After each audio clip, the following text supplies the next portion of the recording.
In this video, we'll be demonstrating how to install the Plantation bifold closet door. Prior to ordering and installing the door, you'll need to measure the existing opening both vertically and horizontally. When measuring vertically, take 3 separate measurements at the far left, the middle, and the far right, and horizontally, top, the middle, and the bottom. Then use the smallest of those measurements to ensure that the door will fit properly within the opening. As this model door comes in several different widths, which will accommodate a door opening from 18 to 72 inches wide total. When you receive your door, ensure that you have all of the required parts. That will include the door itself, the top track, a floor bracket, a knob or handle with the screw in it, a pivot pin, 3 or 4 of the short screws for the track, 4 only in the case of the widest door at 36 inches, and then 2 longer screws for the floor bracket. You'll also need some tools including a steel measuring tape, a Phillips head screwdriver or bit, and an electric drill with a 3/16 inch bit. We're ready to go, and the first step will be to install the track. First, we need to decide whether we'll be installing the left side door or the right side door.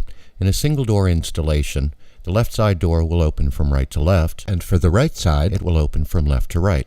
In a dual door installation, of course, we'll be doing one of each. For a left side install, we'll adjust the track so that the adjustment screw, which is the silver disc with the Phillips inset, is on the far left side as you're facing the closet. Conversely, for the right side install, it will be on the far right side of the track.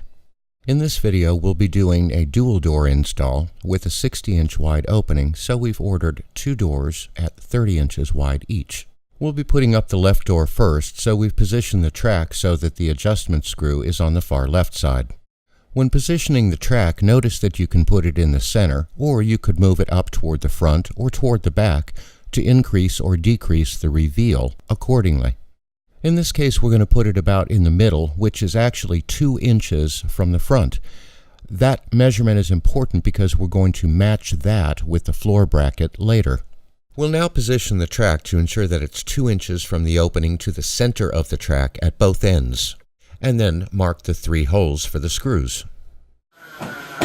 Using our drill with the Phillips bit head, we'll now go ahead and screw in all 3 of the screws for the track. Next, we'll be installing the floor bracket. As mentioned previously, we need to match the placement of the floor bracket with the placement of the top track. You need to measure from the center of the track, which is in place now, to the front edge of the frame, and apply that same exact distance from the front edge of the frame to the center of the floor bracket. And then we'll screw in the 2 long screws into the existing holes in the floor bracket. Next, we'll screw the pivot pin about halfway in on the half of the door that's closest to the wall, in this case the left side. Now we'll stand the door up and guide the pivot pin into the groove on the floor bracket, close to the wall but not touching it. The actual placement of the pivot pin can be adjusted from left to right by giving it a slight lift. We'll do this later when we're making sure that the alignment is perfectly square and straight.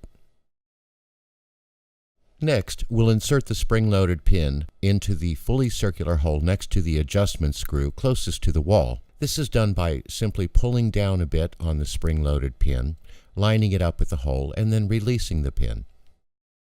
Next, we can adjust the angle and spacing of the door by loosening the adjustment screw and then moving it a bit to the left or the right and then retightening it.